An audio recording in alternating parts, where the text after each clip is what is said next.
Good afternoon, and welcome to Microsoft Office Basics. My name is Trey Gwynn, and I am the Technology and Outreach Coordinator for the Rutherford County Library System.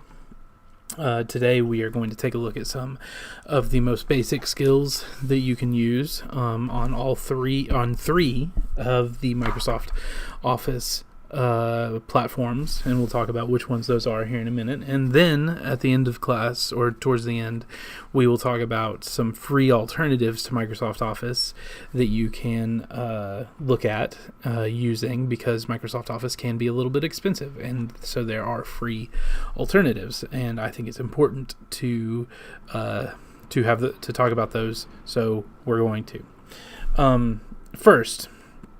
First and foremost, what is Microsoft Office? Microsoft Office is a family of client software, server software, and services developed by Microsoft.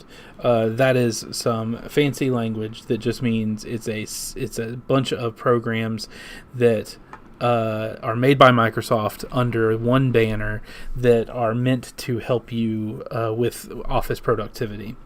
Now, there are lots of different programs that are under the Microsoft Office banner.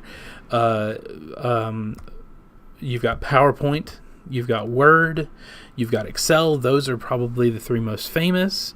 They are not the entirety of Microsoft Office. However, they are the entirety of what we'll be talking about today. Microsoft Office does, though, include Access, Outlook, and OneNote, to name just a few of the other Microsoft Office programs. However, as I said just a moment ago, we are going to be focusing on PowerPoint, Word, and Excel. They are the industry standards for Word document or word processor documents, spreadsheet programs, and presentation programs. If you have a good basic understanding of those three programs, you should be fine in the vast majority of Office settings. And as we'll talk about in just a moment, there are things that you can take away from learning about those three that you can then use in other contexts. That will make that sentence may not have made any sense, but it will make sense here in just a moment. So, what does a Microsoft Office window look like? This is the basic anatomy of what a Microsoft Office window looks like. Now, this happens to be Word, Microsoft Word. And we'll take a look at all three of the different programs that we're going to focus on today. But this is Word. I use it as my example because all three programs are built like this image that you're seeing on the slide. You have the save in the upper left-hand corner. You have a row of tools. You have tabs above the row of tools. You have a help button or help section where you can type in what you're looking for. Even though all three programs, the end result of whatever it is you're making, whether that's a spreadsheet or a Word document or a presentation, even though those final results are going to look different, all three programs look like this. Their menus look like this. And that's hugely important. Microsoft has done a lot of work to make it easy for you to go from one program to the next. And they've done that by including this. It's called the ribbon. And if you'll notice as I go from slide to slide, let's see, where's my little thing? Can you see my pointer? Yeah, you can see my pointer. Good. I'm going to zoom in on this section right here. This is what's called the ribbon. So take a look at this. The ribbon is this strip of options near the top of the page, and it is your North Star when you're using Microsoft Office programs. If you've read any books about exploration, or if you know anything about exploration, explorers, especially Western civilization explorers, use the North Star as their guiding point for you, especially as a new person, that's just learning the basics in the Microsoft Office suite of tools. the ribbon is going to be your North Star, because everything that the programs can do, whether that's PowerPoint, whether it's Word, or whether it's Excel, almost everything that those programs can do can be found in the ribbon. And the ribbon, right now you're seeing the home options, but the ribbon changes depending on what tab you click on, and the options that you're given are there's a method to how they're distributed, right? So the home tab is going to have all the stuff that you're going to use the most often, right? The insert tab, and we're going to look at this here in a second, has inserting pictures, inserting shapes, inserting a text box. It has putting stuff into your document. Layout, same thing. References, hey, you need to do if you needed to do a footnote or an end note, guess where you'd look? You'd look to references. And so everything that you need to do is going to be in that ribbon. So even if you open up a Word document in 10 years and you have forgotten everything that we're going to talk about today, as long as you remembered, oh, I need to start at the ribbon. The ribbon is where I'm going to find all of the things that the program can do. You could go there, find whatever it is you need.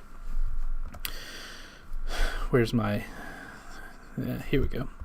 Let's start with Word. So Word is a word processor. That is a terminology that you don't hear very much anymore, partially because Word is the 900-pound gorilla in the industry.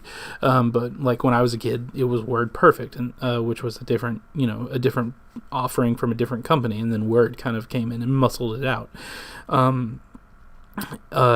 Word is useful for templates, has useful templates for resumes, cover letters, and more. What we're going to do is we're going to take excuse me, I've got a cold. We're going to open up Word. I'm going to open it up, I'm going to put it on screen, and I'm going to show you some stuff that you need to know as a beginner. We're going to talk about making a new document. We're going to talk about templates. We're going to talk about font customization, and then we're going to talk about saving the document. So let me, boom, there's my image, or there's my Word document. Okay, so if you were to open Word, this is the first thing that you'll see, and it is where you have the option to either make a blank document like this one over here, or use one of the templates that they have here. Now, the templates are wonderful because they do a lot of the design work for you. So like, say you needed to do a resume. One of the biggest things that I tell people who are working on resumes is to use one of the templates as a starting point. So for example, if you one of the options right here is resumes and cover letters. If you click on that, it will only show you resume templates, and then all you have to do is click on one. All you have to do is click on one. I think I clicked on one that has to download. There it is. And see, it is not showing up for you all. Why is that? That's weird. Hold on. Let me try that again. Let me try new. Well, this one. Oh, I see what's going on. Hold on one second.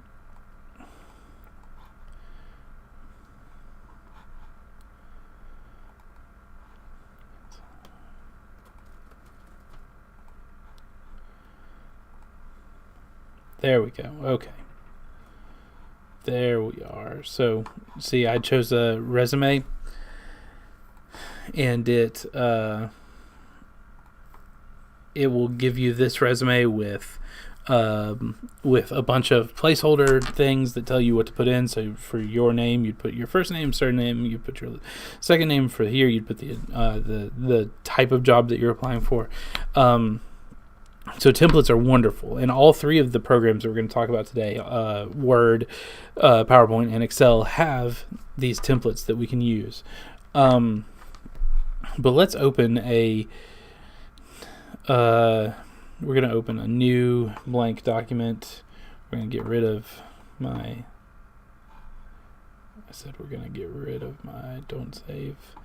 We're going to get rid of, all right.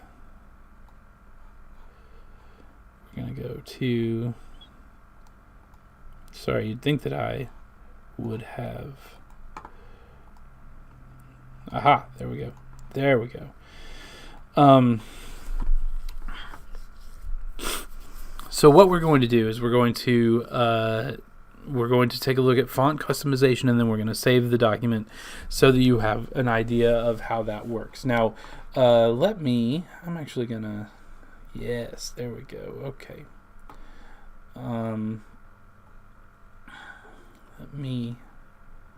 Wonderful. So up at the top corner of the Word document program, you'll see the ribbon right here, right? I've zoomed in close on the first part of the ribbon because that's what we're going to be working with. Again, just kind of by way of demonstration, notice how all of this stuff right here changes when I go to insert. Notice how all this stuff changes. Oh, it has to think about it. There we go. And see, it's all new different stuff, okay? And some of this stuff is the kind of thing we'd talk about in like intermediate or like basic 2 if we had a basic 2 class. I'm not sure. We're going to do an intermediate next month, and we'll talk about some of this stuff right here. But right now we're sticking in home, right? And we're going to talk about this section right here. Can I make it even bigger? Let's make it even bigger because I really want you to see. So if I were to type into this document, and it doesn't matter what, in fact, you can't even see what I'm typing, so it doesn't really matter. But I'm going to, just so you know, I'm typing my name because I'm a narcissist, I guess. I don't know. It's always what I choose to put up there when I'm doing an example. But it doesn't matter because you can't see it. Because all you need to see right now is what I do right here. If I click here, I can change the font. Right now it's Calibri. If you hit this little down arrow, it gives you more options. You can change the size by hitting this little arrow right here.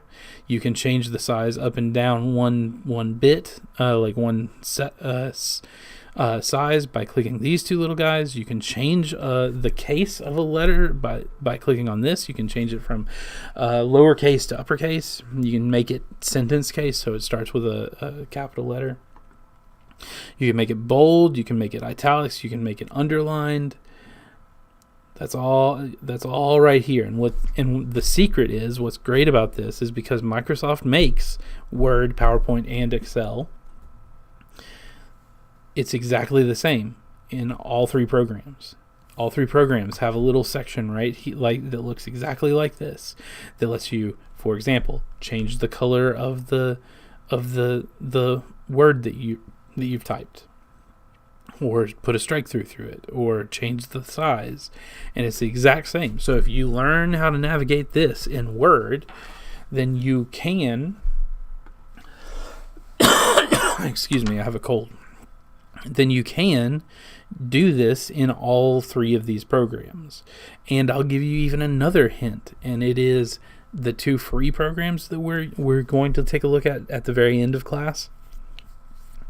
They have taken their cues from Microsoft, because they know that Microsoft and Microsoft Word are the big dogs in the industry.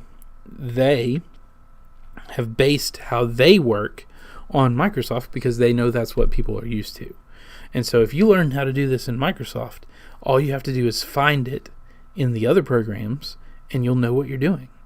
And yeah, there will be little differences and stuff like that, but like you'll still be it'll be like visiting a city that you haven't been to in 10 years. You'll look around and you'll be like, "Oh, I recognize this. Okay, I can navigate this. It's not what I'm used to, but I can navigate this." Now, once you've done whatever it is you're doing, whether you've made a resume or something, you will you'll click on, when you want to save it, you can click on this little guy right here. This is the save. Nope, whoops. There we go. This guy right here. This is the save button. It looks like a little floppy disk. Of course, most people don't even know what a floppy disk is anymore. That is what's called a skeuomorphism, which is where a design element takes its cues from an outdated piece of technology. It has nothing to do with this class. I just think it's a fun word. If you click on it, it will save your document for you. Since I haven't saved this one before, it is going to say, hold on one second. It is going to say, let me make this smaller again so you can see it.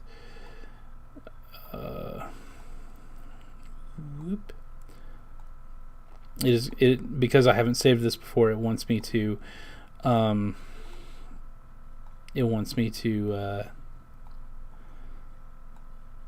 make a name, and so I'll just tell it to save it onto this PC and then save in documents, and then it'll ask me to put in a name. Easy peasy, right?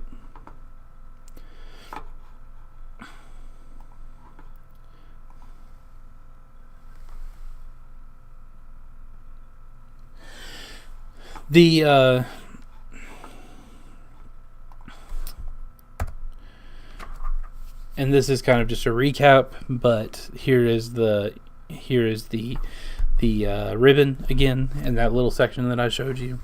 Here's how you change fonts. Here's how you edit. Here's how you change the type of font, or not the type of font. Make it bold, italics, underlined. This is how you change the color. And this I didn't talk about, but I should have. Those are taking fonts and putting them in bullet pointed lists. So if you have a list and you click on that little, hold on one second. Boop. If you click on this or this, it will make your list into a bullet pointed list or a numbered list, which is super nice. So let's talk about PowerPoint. Now, PowerPoint is a presentation software. Where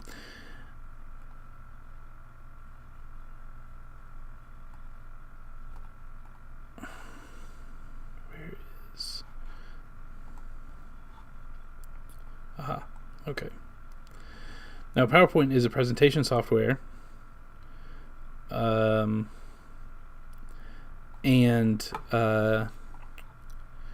It has built-in templates that allow for eye-catching designs, and I'll show you how to choose those here in just a minute.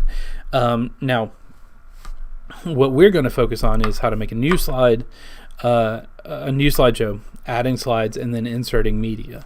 Now, the reason that I'm doing that is because, again, just like the editing of the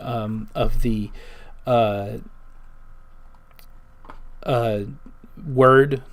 The fonts in the Word document, if you can add media, if you can insert media into a PowerPoint, guess what? You can do it into a Word document. So that's why I've split them up, so that you can see that they work in both.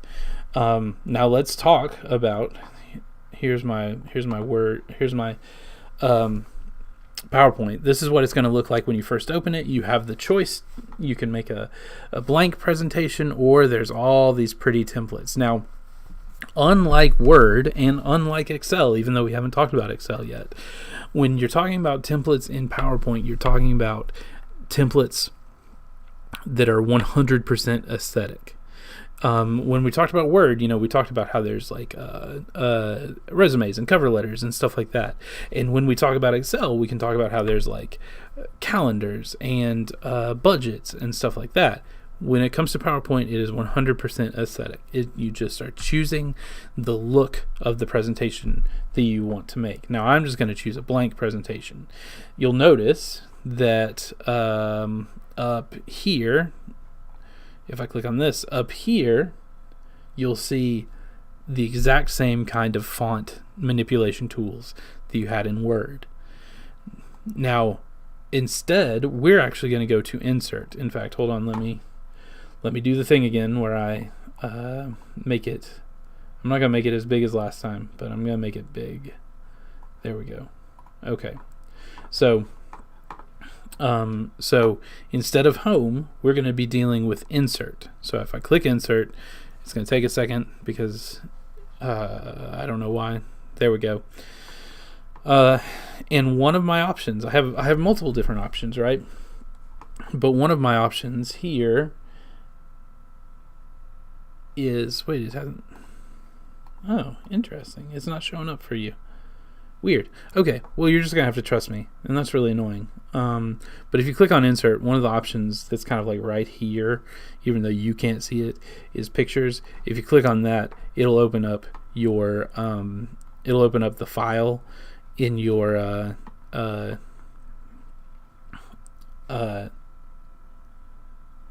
the file of pictures on your PC, and you can choose a picture to put into your presentation. So weird. Hold on a second. So now it's not even showing the picture that I put in. I put in a picture. Anyways, I mean, that's how it works, and it stinks that you can't see it for some reason. I don't really know what's going on there. It's like they don't want me to teach this class or something. But anyways, just to recap, I know what to do, because I do have it on a slide. So I'm going to close this. Don't save. I'm going to close this. Don't save. And now we're going to go to this. Okay. So again, you'll notice that there's the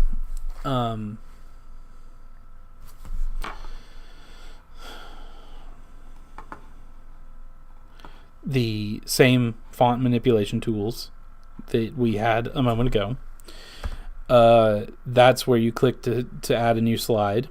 And then, of course, if you're going to insert a picture,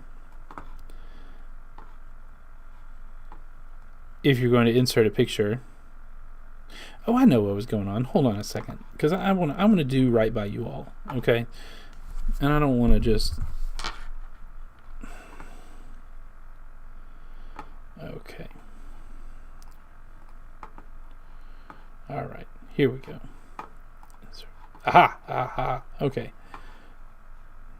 So we were at home, right? Now we're hitting insert, and now we have these options. See, I told you I could show you these options. If I click on pictures, it's going to take me. Now I know you can't see this, but it's going to take me to a folder on my computer that has all of the pictures that are on my computer on it. I'm going to double click on it, and then I'm going to choose one of the pictures to insert, and then boom, there's a picture of me looking all socially distanced and sad because I'm wearing a mask, and because this was actually before the pandemic. I had pneumonia. So anyways, that's how that works. You just click on that. You click on that pictures. You can even do online pictures. So you could so for example, you could click on that and then put in a search term, like search Google for an image, and then put it in. But I'm not gonna mess with that. I'm just telling you that works. But here's the picture of me, and then you can actually manipulate it. See, I can make it really squished, or I can squish it that way, or I can change it with the same dimensions, or I could even spin it around. So, as I said just a moment ago, the important thing to remember is that those, if you know how to do that on PowerPoint, guess what? You know how to do that on Word as well, because it's the same system in the same way that the font manipulation stuff is the exact same. So, finally, we're going to talk about Excel. No.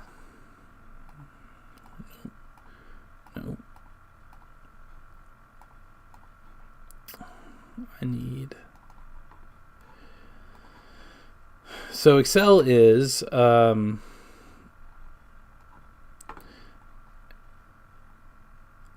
spreadsheet program. It also comes with templates, but they are more they're like budgets and calendars and invoices and stuff like that. What I'm going to show you how to do is how to create a new spreadsheet. how to enter data and adjust rows and columns, and then simple formulas. Here is my Excel, and this is the first screen that you'll see. Notice that it has all these templates: monthly company budget, weekly attendance reports, blue invoices, that kind of thing. What we're going to be messing with, though, is this one right here, which is just a blank workbook. So I'm going to open that, and it'll give me this. So with Excel, you need to think about each of these little cells that I'm clicking on as being tiny little buckets that you can put data into. And then the beauty of Excel is that you can take Excel and say, hey, I want this bucket to be added to this bucket, to be added to this bucket, to be added to this bucket, so that it gives me a number right here, and then you can replicate it. So, like, for example, if I type in 1, 2, 3, 4, and then in this one I hit the equals button. If I hit the equals button, what is going on? Hold on.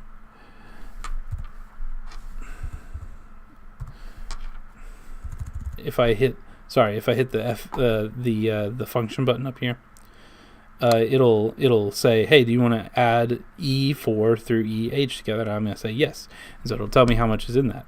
If I do this, so 1, 2, 3, 4, when you add them together, gives you 10, right? Well, I just copied that formula by doing this, by taking it and dragging it like this. And so now when I put in 5, 6, 7, 8, notice that it adds it up together. See, that's the beauty of Excel, is that you can take formulas and add them and stretch, move them around and make it so that when you put in data, it automatically calculates things. But Excel is not just for numbers. You can also put in names and you can also put in other data as well. So, like, for example, if I were to put in like, say I was keeping track of membership or something, I could put in names, I could put in data next to it. I could say, okay, well, Alan has bought one ticket, Sarah's bought 2, and then you can keep that data in a useful and clean looking way that makes it so it's easy for you to call it up. And that's how you need to think about Excel, is that Excel is a program that lets you not only manipulate data, but just lay out data in a way that makes it easy to organize. Excuse me, man. Now the sections of, so what I've got highlighted right now is a vertical line of cells, right, of the little boxes that you can put data into. That is called a column, and they are labeled by letters in the alphabet. And if you get beyond the alphabet, if you get all the way to Z, it starts over with AA, AB, AC, AD, and then if you keep going, it'll go to BA, BB. So there's a near infinite number. Similarly, these are called rows, and they are demarcated by numbers. And so if I kept going down, the numbers would just keep getting bigger. So again, effectively infinite. If you have data that doesn't fit, you can change the size of these rows and columns. You just click the edge of the rows and columns and stretch them. The edge is up here. They rows will actually hold on, how do I do that? Yes, rows will actually conform to the size of whatever data you put in. So hold on, let me get you a closer view, because this is kind of tiny and I see that now. So you'll notice I put in my name and it got bigger to accommodate it. columns will not. Like I put my name in, and then I made it so that it was across two rows, right? Or like I hit enter so that they're not on the same level, right? And so it got bigger to accommodate that. However, if I were to type in my name and not hit enter, notice that it doesn't. The column does not change to conform to the information in the document. So, like if I were to put 1 in there, see, it cuts off my N. So that's when you might need to adjust the size of the. That's when you might need to adjust the size of the columns up here so that they fit.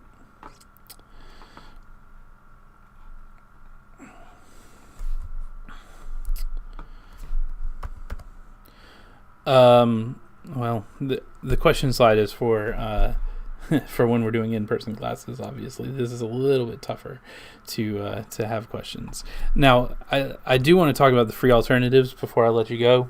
I know it's been a bit shorter of a class, but usually there's a little more hands-on stuff. Obviously, we can't do that with virtual classes. But the two alternatives that I do want to talk about are Google Drive and OpenOffice. Now, as I was saying earlier, the nice thing about both of these programs is that they've taken cues from Microsoft, and they recognize that people are familiar with Microsoft, and so they have actually made it so that their programs work somewhat like Microsoft. And so if you learn skills from this, some basic skills, you should be able to translate them to Google Drive and OpenOffice. Now, if you have a Gmail account, then you already have Google Drive. This is my personal Gmail account. You can't really see anything. I don't think you can see anything. Let's hope you can't see anything. If I wanted to go to Google Drive, I would just click on this, and then Drive is right there.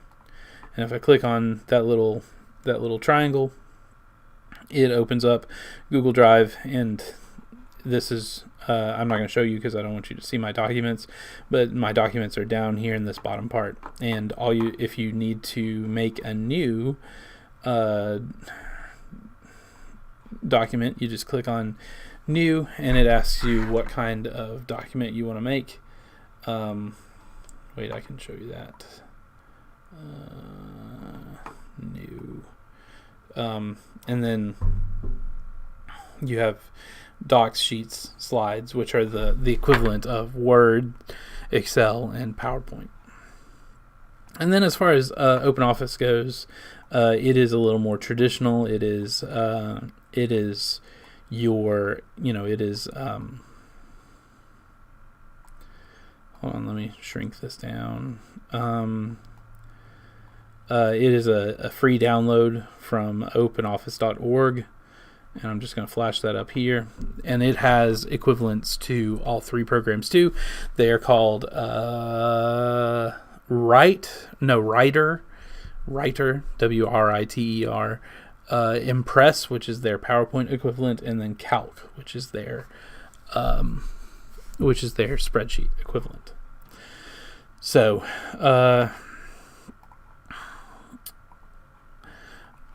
I know that this has been a little disjointed. I apologize for that. But this is it's the kind of thing where we're learning. We're still kind of learning how to do virtual stuff. I hope this has been useful to you. And if you want to review anything that we've talked about today, you can find the archive of this in the next couple of days on our YouTube page. Thank you for attending, and next month we will actually be offering let me pull that up. I want to get the date. I want to make sure I get the date correct. Next month on October 26th, we will be offering intermediate Office Suite. So we'll be talking about some of the next steps that you can take. So I hope you've learned something. I hope you stay safe and healthy.